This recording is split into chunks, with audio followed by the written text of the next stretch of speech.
தமிழ்நாட்டில் மேக்கால் புறம்போக்கு என்பது ரொம்ப அதிகமாக இருக்கிறது.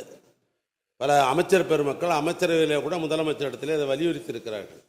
மேக்கால் புறம்போக்கு என்பது ஒரு காலத்தில் வகைப்படுத்திருக்கிறது. ஆனால் அங்கே இப்போல்லாம் எந்த வித மாடு மேய்ப்பது இல்லை. மாடே பார்த்திங்கன்னா இப்போ நவீன முறையில் மாடு வளர்ப்பெல்லாம் மாறிவிட்டது. ஆனால் அந்த மேக்கால் புறம்போக்கு மாற்றினால் நாட்டு மக்களுக்கு கூட பட்டா கொடுப்பதற்கு வாய்ப்பு என்ற நிலையில் முன்னெடுப்பு இந்த அரசு. மெய்க்கால் புறம்போக்கு சுப்ரீம் கோர்ட்ல ஒரு ரூலிங் கொடுத்து அதை நம்ம நேரடியா பயன்படுத்த முடியல. நீங்க இந்தியா முழுதும் அப்படி ஒரு ரூலிங் இருக்கு. பேரவைத் தலைவர் செல்வதும் அதுல உண்மை. இதுல என்னன்னா வகை மாற்றம் செய்வதற்கு மாவட்ட ஆட்சித்தலைவருக்கு எந்த அதிகாரமும் கிடையாது. அவர்கள் பரிந்துரை செய்து மாநில அதற்கு ஒரு குழு இருக்கிறது. அவர்கள் தான் அந்த வகை மாற்றம் செய்யணும்.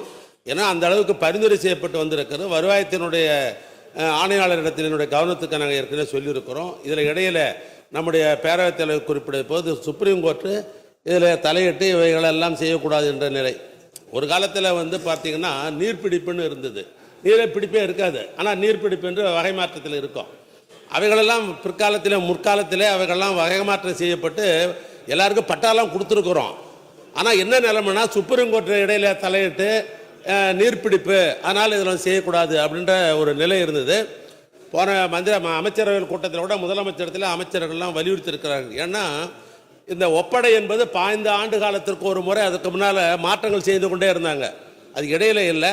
2026-27 நிதியாண்டில் இதை வகை மாற்றம் செய்வதற்கு ஒரு ஒப்படை என்கிற ஒரு அலுவலகத்தை உருவாக்கி வகை மாற்றம் செய்யணும் அப்படின்னு முதலமைச்சரத்திலே அமைச்சர்களே கோரிக்கை வைத்திருக்கிறார்கள். சட்டமன்ற உறுப்பினர் கோரிக்கை வைத்திருக்கிறார்கள். அவர் பரிசீலனை செய்வதாக சொல்லியிருக்கிறார். அப்படி வகை மாற்றம் செய்கிற பொழுது கட்டாயம் அதுக்கு முன்னுரிமை அளிக்கப்படும்.